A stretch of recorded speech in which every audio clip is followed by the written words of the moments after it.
Hello, good morning, जोहार, मैं संजय और आप देख रहे हैं न्यूज झारखंड। समय हो चला है झारखंड की खबरों को जानने का, उनसे अपडेट होने का। तो चलिए जानते हैं आज की झारखंड की 25 मुख्य बड़ी खबरों को। उससे पहले अगर आप न्यूज झारखंड चैनल पर नए हैं, प्लीज चैनल को सब्सक्राइब करके बेल आइकन प्रेस कर दीजिए, जिससे आपको हर एक खबर का अपडेट आप तक पहुंचता रहे। तो चलिए शुरुआत करते हैं आज की पहली और महत्वपूर्ण बड़ी खबर से। झारखंड में आंधी तूफान और वज्रपात का कहर, 4 लोगों की मौत, फसलों को भारी नुकसान, आज भी बारिश का अलर्ट। झारखंड के अलग अलग हिस्सों में गुरुवार को तेज बारिश, ओलावृष्टि और वज्रपात ने तबाही मचा दी।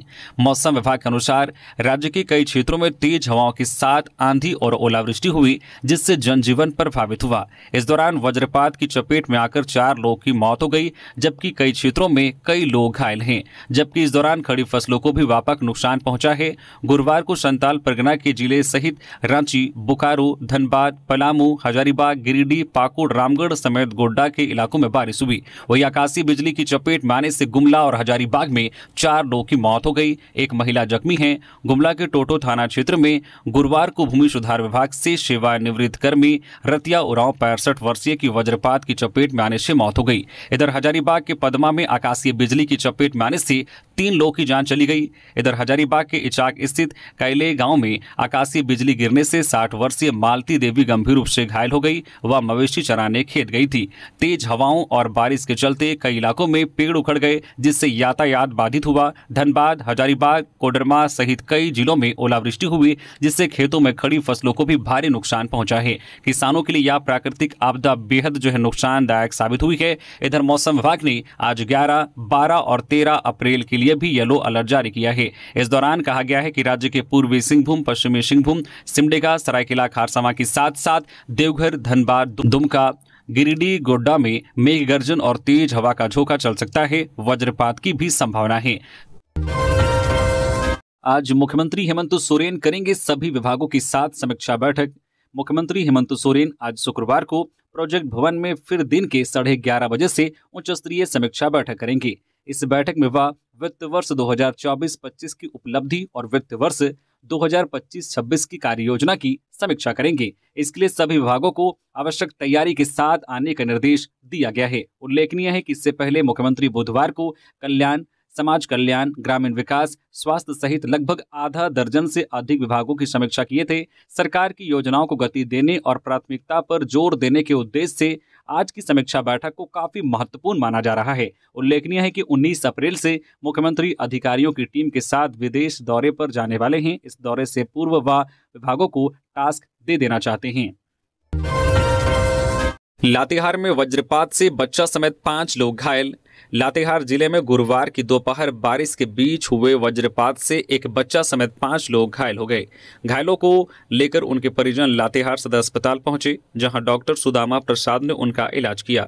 डॉक्टर के अनुसार सभी खतरे से बाहर हैं। बच्चे की हालत थोड़ी गंभीर है, वह बातचीत कर रहा है। उसे बेहतर इलाज के लिए हायर सेंटर रेफर किया जा रहा है, लेकिन परिजन उसका सदर अस्पताल में ही इलाज कराना चाह रहे हैं। जानकारी के अनुसार जिले के गारू प्रखंड के रूद गांव में दोपहर करीब 2 बजे हुए वज्रपात से रोशन भुइया 12 वर्षीय, चिंता कुमारी 20 वर्षीय, संजीवन व मंतोष कुमार 34 वर्षीय घायल हो गए। सभी घायलों को शाम में 108 एम्बुलेंस से लातेहार सदर अस्पताल पहुंचाया गया।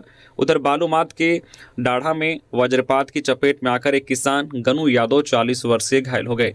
बताया गया है कि गनू यादव मवेशी चरा रहा था, तभी अचानक तेज बारिश शुरू हो गई। इसी दौरान तेज हवा के साथ वज्रपात हुआ, जिसकी चपेट में गनू यादव आ गए। आनन फानन में उन्हें बालूमाथ SCHC लाया गया। डॉक्टर सुरेंद्र कुमार की देखरेख में उसका इलाज चल रहा है। चिकित्सकों के अनुसार गनू यादव की हालत अभी स्थिर है, उन्हें निगरानी में रखा गया है। पलामू में बदला मौसम का मिजाज, ओले के साथ भारी बारिश। पलामू जिले में गुरुवार की दोपहर के बाद अचानक मौसम का मिजाज बदला। तेज हवाओं व गरज के साथ भारी बारिश शुरू हो गई।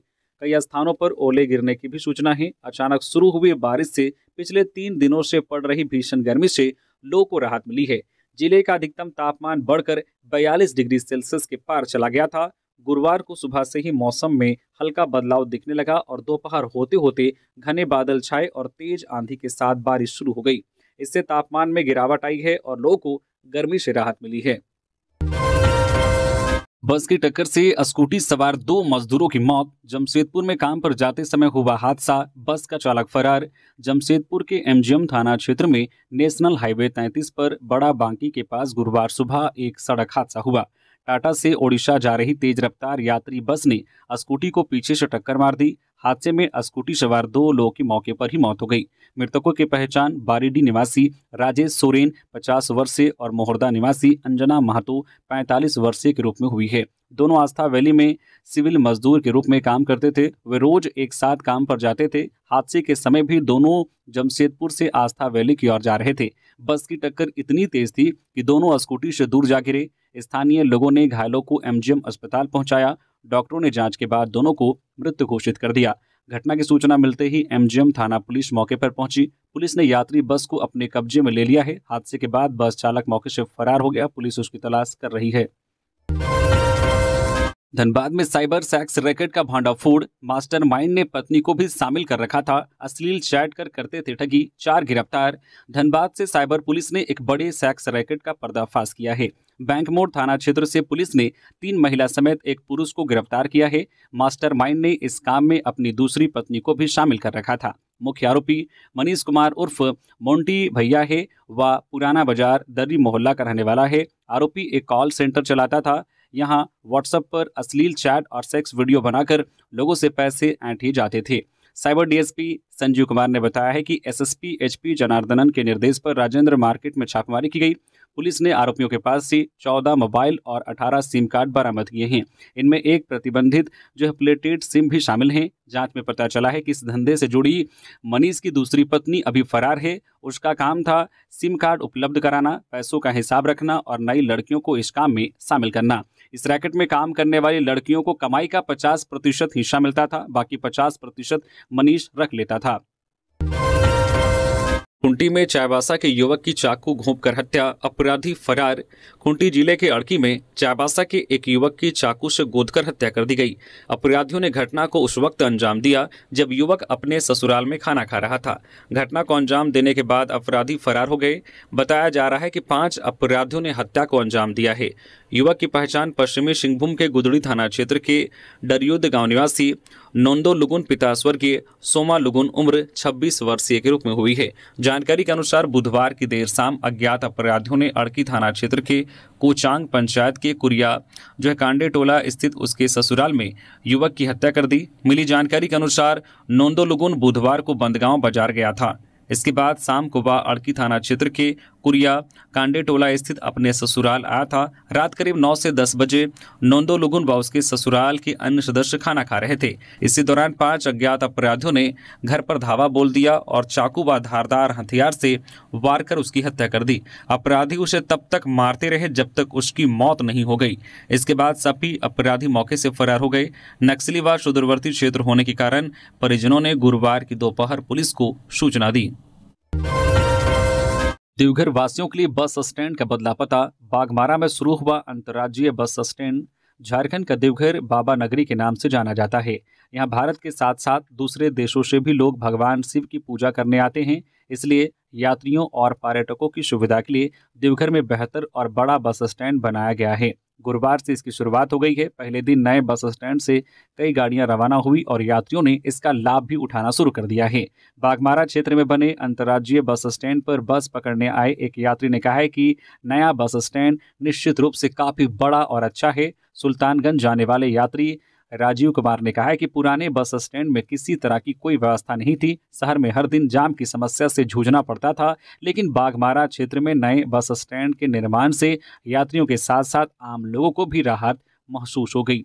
बागमारा क्षेत्र के रहने वाले लोगों ने बताया है कि बस स्टैंड खुलने से आसपास रहने वाले ग्रामीणों को रोजगार मिलने का मौका मिलेगा, क्योंकि जब यात्रियों की भीड़ बढ़ेगी तो निश्चित रूप से स्थानीय लोग छोटे मोटे रोजगार कर सकेंगे। हालांकि इधर बस स्टैंड खुलने का कुछ बस मालिक और बस से जुड़े व्यवसायी विरोध भी कर रहे हैं।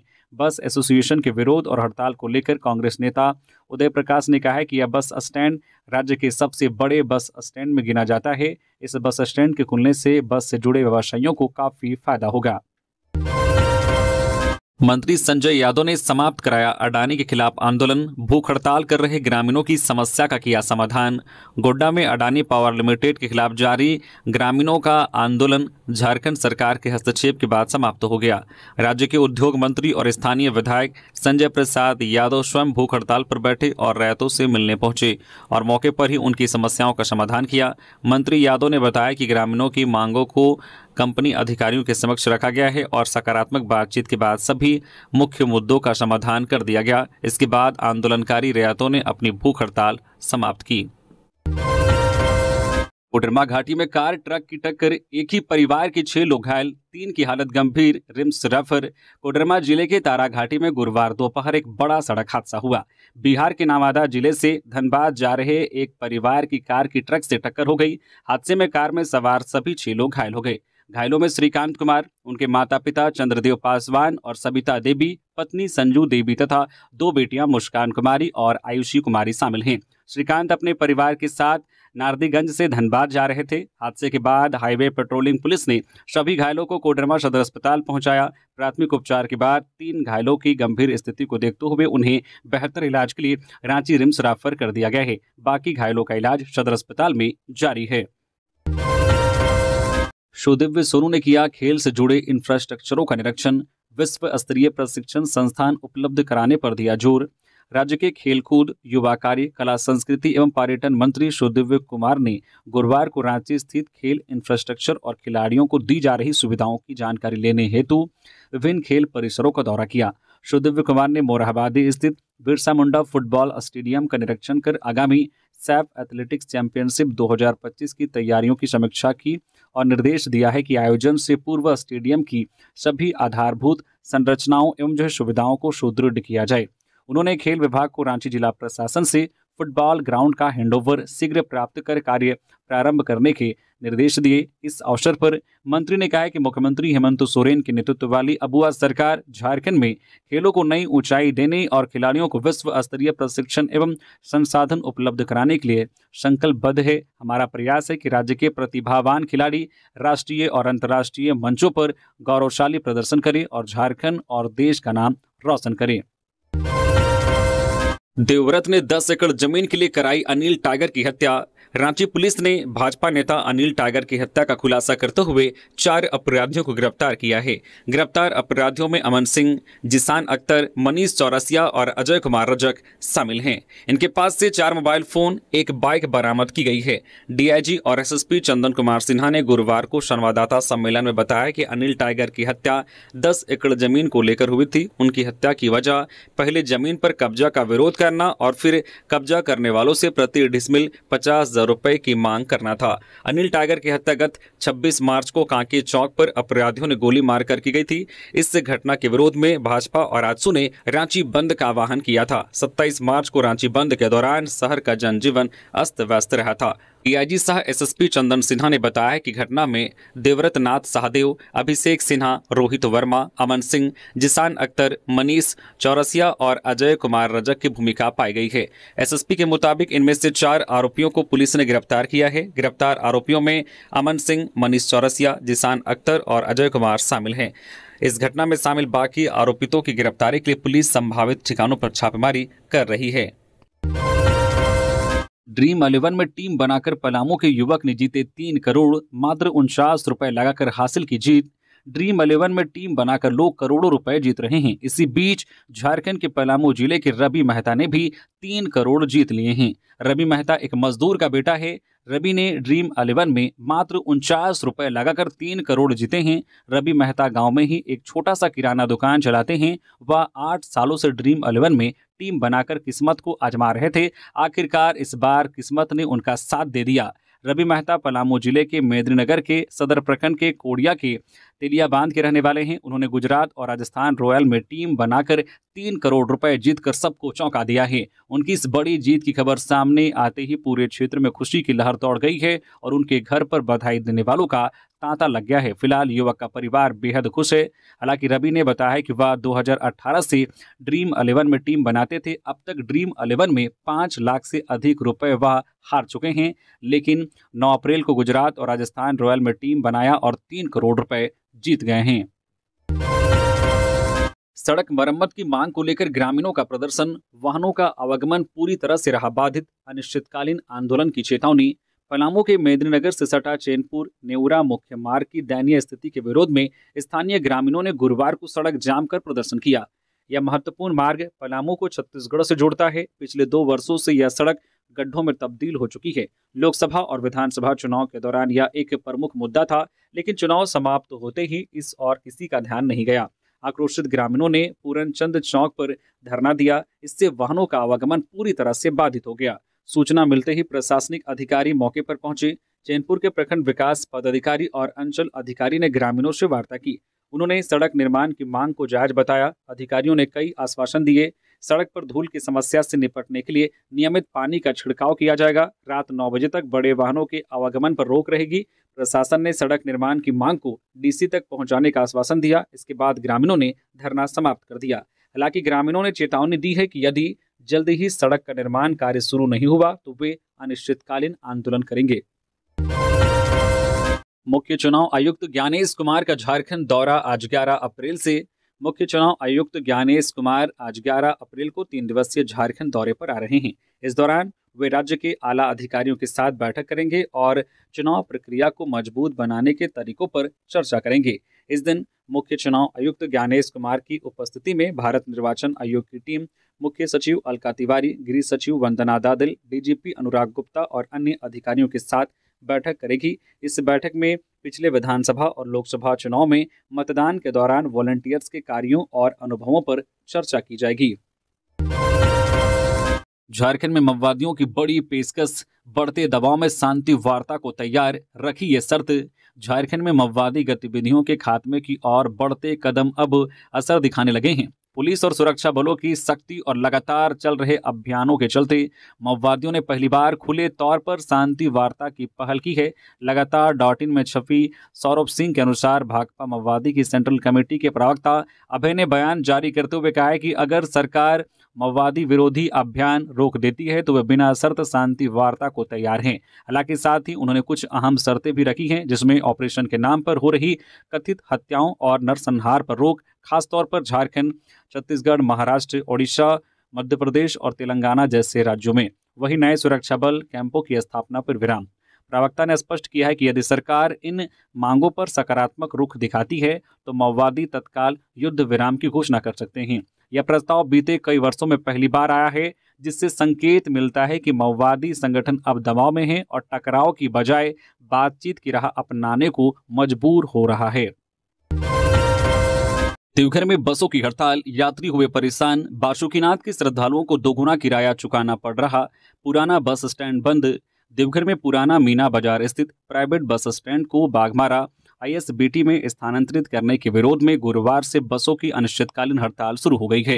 हड़ताल के कारण करीब 200 बसों का परिचालन रुक गया है। इससे लगभग सैकड़ों यात्री प्रभावित हुए हैं। बासुकीनाथ जाने वाले श्रद्धालुओं को बस सेवा न मिलने से टेम्पो और ई रिक्शा में दोगुना किराया देकर यात्रा करनी पड़ रही है।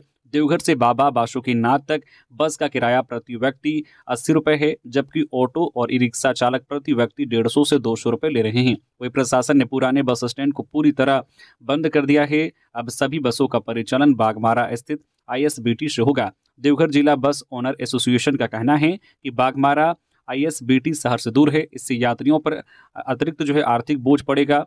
दुमका, गोड्डा, भागलपुर, मधुपुर, गिरिडीह, रांची और पटना से देवघर के लिए चलने वाली डेली बस सेवाएं भी प्रभावित हुई हैं। अवैध कोयला कारोबार के खिलाफ ग्रामीणों का विरोध। धनबाद के बरवाडा में कोयला डिपो पर हमला, ट्रक और बाइक में तोड़फोड़। धनबाद के बरवाडा थाना क्षेत्र में अवैध कोयला कारोबार के खिलाफ ग्रामीणों ने गुरुवार को मोर्चा खोल दिया। कसियाटांड स्थित कोयला डिपो पर ग्रामीणों ने हमला कर दिया। उन्होंने वहां खड़े ट्रक और बाइक में तोड़फोड़ की। ग्रामीणों का कहना है कि पिछले 1 साल से यहां पुलिस और प्रशासन की मिलीभगत से अवैध कोयला कारोबार चल रहा है। कई बार शिकायत करने के बाद भी कोई कार्रवाई नहीं हुई। वन विभाग की जमीन पर अतिक्रमण कर सैकड़ों पेड़ काटे गए। इस जगह पर बड़े पैमाने पर कोयला डिपो चलाया जा रहा था। घटना की सूचना मिलते ही बरवाडा थाना प्रभारी सुनील कुमार रवि टीम के साथ मौके पर पहुंचे। पुलिस ने कोयला लदे ट्रक को जब्त कर लिया है। डिपो से कोयला खरीद बिक्री से जुड़ी कुछ पर्चियां भी मिली हैं। हालांकि पुलिस इससे इनकार कर रही है। स्थानीय लोगों का कहना है कि बड़े ट्रकों के लगातार आने जाने से उन्हें परेशानी होती है। इस अवैध कारोबार से पर्यावरण को भी नुकसान पहुंच रहा है। ग्रामीणों ने दोषियों के खिलाफ कड़ी कार्रवाई और कोयला तस्करी को पूरी तरह बंद करने की मांग की है। डीवीसी बोकारो थर्मल में मजदूर की मौत, तबियत बिगड़ने पर नहीं मिली मेडिकल सुविधा, परिजनों ने किया प्लांट गेट जाम। बोकारो जिले के डीवीसी थर्मल पावर प्लांट में गुरुवार सुबह एक मजदूर की मौत हो गई। केआर कंस्ट्रक्शन कंपनी में हेल्पर के रूप में काम करने वाले 43 वर्षीय अशोक भुइयां की ड्यूटी के दौरान मौत हो गई। मृतक गोविंदपुर बी पंचायत के जरवा बस्ती का रहने वाला था। परिजनों के अनुसार अशोक की तबियत ड्यूटी पर आते ही खराब होने लगी थी। वह किसी तरह कार्यस्थल तक पहुंचे। कुछ देर बाद उन्हें प्लांट के अंदर एक बॉक्स पर बेहोश अवस्था में पाया गया। सभी मजदूर उन्हें तुरंत डीवीसी अस्पताल ले गए। वहां डॉक्टरों ने उन्हें मृत घोषित कर दिया। घटना के बाद प्लांट में काम कर रहे सभी मजदूरों ने काम रोक दिया। मृतक के परिजन और जरवा बस्ती के ग्रामीण शव के साथ प्लांट का मुख्य द्वार जाम कर दिया। परिजन बिलक बिलक कर रो रहे थे। ग्रामीणों ने प्रबंधन और ठेकेदार की लापरवाही पर गंभीर सवाल उठाए। नक्सली कैंप पर सुरक्षा बलों की कार्रवाई, पश्चिमी सिंहभूम में 5 नक्सली बंकर नष्ट, कई टॉप नक्सली नेताओं की तलाश जारी। पश्चिमी सिंहभूम में सुरक्षा बलों ने बड़ी कार्रवाई की है। जराकेला थाना क्षेत्र के कुलपा बुरु वन क्षेत्र में सुरक्षा बलों ने 5 नक्सली बंकर को नष्ट कर दिया है। सुरक्षा बलों को जानकारी मिली थी कि प्रतिबंधित नक्सली संगठन भाकपा माओवादी के कई शीर्ष नेता सारंडा और कोल्हान क्षेत्र में विध्वंसक गतिविधियों की योजना बना रहे हैं। इनमें मिसिर बेसरा, अनमोल मोच्छू, अनल, असीम मंडल, अजय महतो, सागेन अंगरिया, अश्वनी, पिंटू लोहरा, चंदन लोहरा, अमित हांसदा उर्फ अपटन, जयकांत और रापा मुंडा शामिल हैं। इस सूचना के बाद 4 मार्च से छोटा नागरा और जराकेला थाना क्षेत्र के सीमावर्ती जंगली पहाड़ी क्षेत्र में विशेष अभियान शुरू किया गया। सुरक्षा बल लगातार क्षेत्र में नक्सल विरोधी अभियान चला रहे हैं। नक्सली नेताओं और उनके सहयोगी की तलाश जारी है। इसमें कई सफलताएं मिल रही हैं। झारखंड के 65 अंगीभूत महाविद्यालय के कर्मचारियों पर बेरोजगारी का संकट गहराया, दे रहे हैं धरना। झारखंड के 65 अंगीभूत महाविद्यालयों में इंटरमीडिएट की पढ़ाई नई शिक्षा नीति 2020 के तहत बंद करने की तैयारी की जा रही है। इससे इन कॉलेजों में वर्षों से कार्यरत शिक्षकेतर कर्मचारियों पर बेरोजगारी का खतरा मंडरा रहा है। वर्तमान में इन कर्मचारियों को नामांकन शुल्क से वेतन दिया जाता है, जो अब घटते नामांकन के कारण संकट में है। रांची विश्वविद्यालय ने पिछले सत्र से इंटरमीडिएट नामांकन बंद कर दिया है और कोर्ट के आदेश का हवाला देते हुए कर्मचारियों को कार्य से रोक दिया गया है। कर्मचारियों ने इसका विरोध करते हुए राजभवन के समक्ष अनिश्चितकालीन धरना शुरू कर दिया है। उनकी मांग है कि उन्हें या तो महाविद्यालय की रिक्त सीटों पर या 10+2 विद्यालयों में समायोजित किया जाए। 3 साल से अधिक हो चुका है लोहरदगा, हजारीबाग और गिरिडीह डीसी का कार्यकाल। झारखंड के कई जिलों में डीसी के पद पर आईएएस अधिकारी 3 साल से भी अधिक समय से जमे हैं, जबकि सामान्य प्रक्रिया के तहत 2 से 3 साल में आईएएस अधिकारियों के स्थानांतरित करने का प्रावधान है। विशेष परिस्थिति में इससे अधिक समय तक किसी आईएएस अधिकारी को एक ही पद पर बनाए रखा जा सकता है। राज्य के जिन जिलों में आईएएस अधिकारी डीसी पद पर 3 साल से अधिक समय से जमे हैं, उनमें गिरिडीह, हजारीबाग और लोहरदगा के डीसी प्रमुख हैं। गोड्डा डीसी का कार्यकाल भी 3 साल पूरा होने वाला है।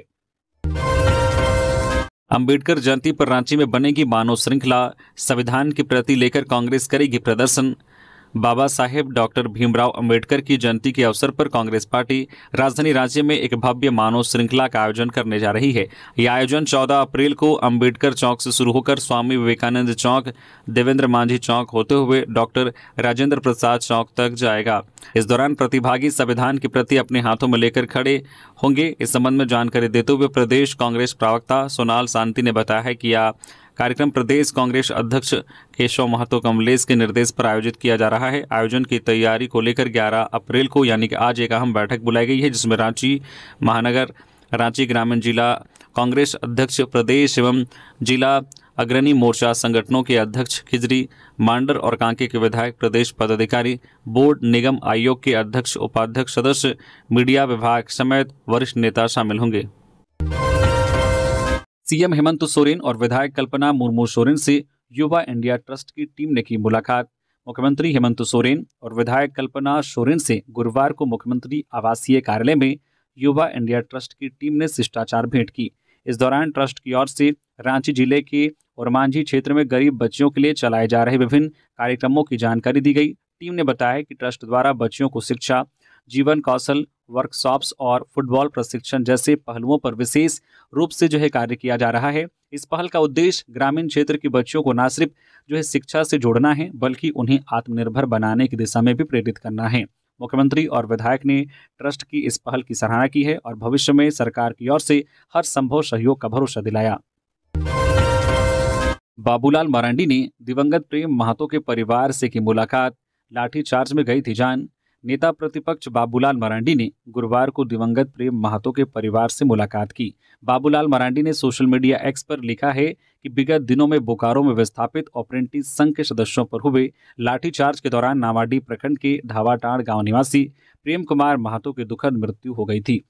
गुरुवार को उनके आवास पर जाकर शोक संतप्त परिजनों से मुलाकात कर अपनी संवेदना प्रकट की और घटना की विस्तृत जानकारी ली। बता दें कि कुछ दिन पहले बीएसएल के बाहर विस्थापित अप्रेंटिस संघ के सदस्यों द्वारा प्रदर्शन किया जा रहा था। इसी दौरान ही पुलिस द्वारा लाठीचार्ज में प्रेम कुमार महतो की मौत हो गई थी। जमीन कारोबारी की हत्या का खुलासा, कमीशन विवाद में सरायकेला के व्यापारी की हत्या, 4 आरोपी गिरफ्तार। सरायकेला खारसवां जिले में जमीन कारोबारी रघुनाथ राय की हत्या के मामले में पुलिस ने 4 आरोपियों को गिरफ्तार किया है।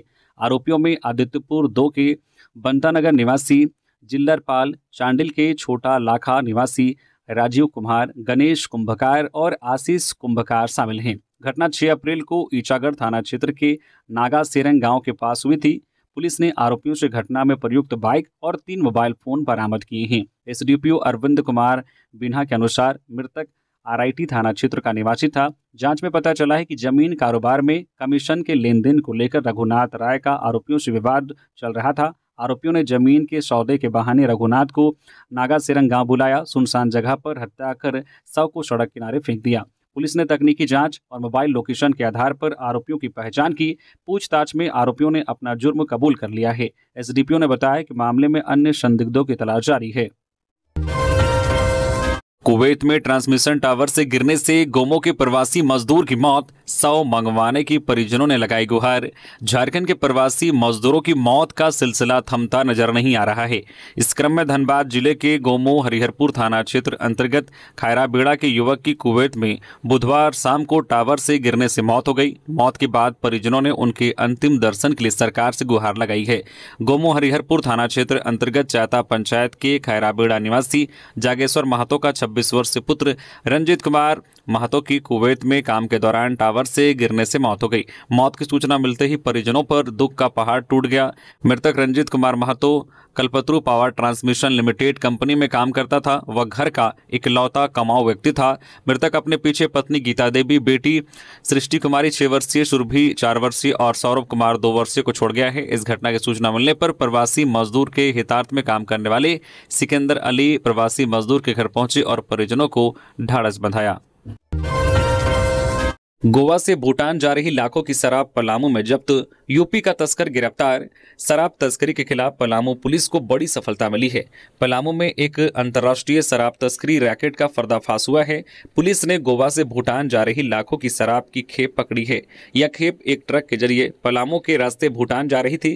पुलिस ने शराब की खेप के साथ उत्तर प्रदेश के एक तस्कर को हिरासत में लिया है और उससे पूछताछ कर रही है। पलामू एसपी रिश्मा रमेशन को सूचना मिली थी कि शराब की बड़ी खेप तस्करी के लिए जाने वाली है। इस सूचना के आलोक में पुलिस ने पलामू के चैनपुर थाना क्षेत्र में जाल बिछाया था। इस जाल में एक ट्रक को रखा गया और जब उसकी तलाशी ली गई तो 1200 पेटी अवैध शराब पकड़ी गई। पेटियों में 14,400 शराब की बोतलें हैं। जिस ट्रक से शराब की तस्करी की जा रही थी वह उत्तर प्रदेश का है। पुलिस पूरे मामले में आगे की जांच कर रही है। पाकुड़ में महावीर जयंती पर निकली भव्य शोभा यात्रा, जैन समुदाय ने दिया अहिंसा का संदेश। मंदिर में हुए विशेष धार्मिक कार्यक्रम। पाकुड़ शहर में महावीर जयंती के अवसर पर भव्य शोभा यात्रा का आयोजन किया गया। दिगंबर जैन मंदिर से शुरू हुई यात्रा में जैन समुदाय के सैकड़ों लोगों ने हिस्सा लिया। शोभा यात्रा रेलवे फाटक, आदर्श नगर, खुद्दीराम बोस चौक, बाईपास, हिरन चौक और अंबेडकर चौक होते हुए हरिन डंगा बाजार से गांधी चौक तक पहुंची। यात्रा का समापन दिगंबर जैन मंदिर में हुआ। भगवान महावीर की प्रतिमा के साथ यात्रा में शामिल लोगों ने हाथों में धार्मिक ध्वजाएं थामी हुई थी। श्रद्धालुओं ने अहिंसा, परमो धर्म और जीव हत्या पाप है के नारे लगाए। आदित्यपुर में 15 दिन में तीसरी कार जलाई, बदमाश ने खड़ी कार में लगाई आग, सीसीटीवी में कैद हुआ। राहगीर ने दी घटना की जानकारी। जमशेदपुर के आदित्यपुर थाना क्षेत्र के वार्ड नंबर 2 में एक और कार जलाने की घटना सामने आई है।